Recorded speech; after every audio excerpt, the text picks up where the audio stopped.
இன்னைக்கு என்னோட கிளினிக் வந்து ஒரு பேஷண்ட் கேட்டாங்க. என்ன கேட்டாங்க தெரியுமா?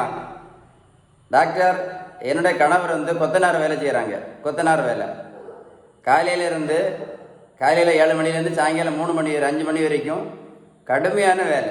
கொத்தனார் வேலையை பற்றி தெரியும் இல்லை உங்களுக்கு? வெயிலில் நின்று நல்லா வேலை செய்யணும். அவங்க அப்பாவுக்கும் சுகர் கிடையாது, அவங்க அம்மாவுக்கும் சுகர் கிடையாது, ஒல்லியாக தான் இருக்காங்க. இப்போ பார்த்தீங்கன்னா சுகருக்கு மாத்திரை, ப்ரெஷருக்கு மாத்திரை, கொலஸ்ட்ராலுக்கு மாத்திரை, எல்லாத்துக்கும் மாத்திரையும் போட்டு ஒரு நோயும் சரியாகாமல் இன்சுலினும் போட்டுட்ருக்காங்க. அப்படின்னு புரிஞ்சுதா? புரியலையா?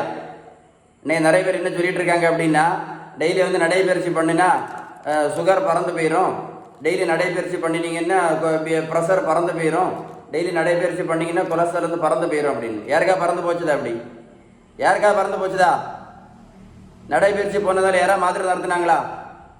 சொல்லுங்கள். நடைபயிற்சி பண்ண உடனே யாராவது மாத்திரை நடத்துனாங்களா? சொல்லுங்கள் சார். இவங்க வந்து கொத்தனார் வேலை பார்க்குறாங்களாம்.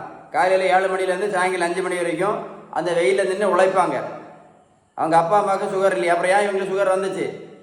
வந்திருக்கவே கூடாத. புரிஞ்சா புரியலையா? ப்ரெஷர் ஏன் வந்துச்சு? வந்திருக்கவே கூடாது. வெயிட்டு கிடையாது, ஒல்லியாக தான் இருக்காங்க, நார்மலாக தான் இருக்காங்க. அவங்க அப்பா அம்மாவுக்கு சுகரும் கிடையாது, ஒன்றும் கிடையாது. சுகர் ஒரு ஆளுக்கு எதனால் வருது தெரியுமா? ப்ரெஷர் எதனால் வருது தெரியுமா? கெட்ட கொலஸ்ட்ரால் எதனால் வருது தெரியுமா? பதில் வந்து இன்சுலின் ரெசிஸ்டன்ஸ். இது எழுதி வச்சுக்கிடுங்க, இது எழுதி வச்சுக்கிடுங்க. இன்சுலின் ரெசிஸ்டன்ஸ்னால வருது. புரிஞ்சுதா? இதை சரி பண்ணணும்னா ஒரு வழி தான் இருக்குது, ஒரே ஒரு வழி தான். விகிதம் சரியான வீட்டு உணவு முறை. விகிதம் சரியான வீட்டு உணவு முறை. Sheeban balanced diet.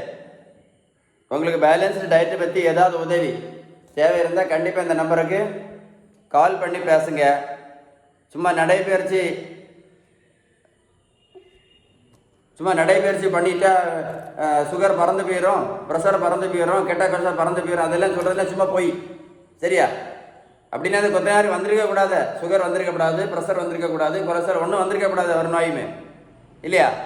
அப்போ என்ன முக்கியம்? நம்ம உணவு முறை தான் மாற்றணும். நடைபயிற்சி நல்லது தான், உணவு முறை யார் மாற்றுவா? தம்பி பாருங்க, பெரியவங்களை பாருங்க, 42 கிலோ வெயிட் குறைச்சிருக்கேன், 128லேருந்து 86 கிலோ. எப்படி குறைச்சோம்? உணவு முறை பேலன்ஸ்டு டயட், எவ்வளோதான். நான் ப்ரோட்டீன் பவுடரும் கொடுக்கல, மாத்திரையும் கொடுக்கல, ஜூஸும் கொடுக்கல, ஊசியும் போடல. இந்த பெரியவங்களை போய் நான் ரோட்டில் போய் நான் ஓடக்குன்னு சொல்லலை. பேலன்ஸ்டு டயட் அதான் சொல்கிறேன். வாழ்க்கையை நீங்களே வேஸ்ட் பண்ணிடாதீங்க. இந்த வீடியோ உங்கள் ஃப்ரெண்ட்ஸுக்கு ஷேர் பண்ணி கொடுங்க, நிறைய பேர் யூஸ்ஃபுல்லாக இருக்கும். ஷேர் பண்ணுவீங்களா?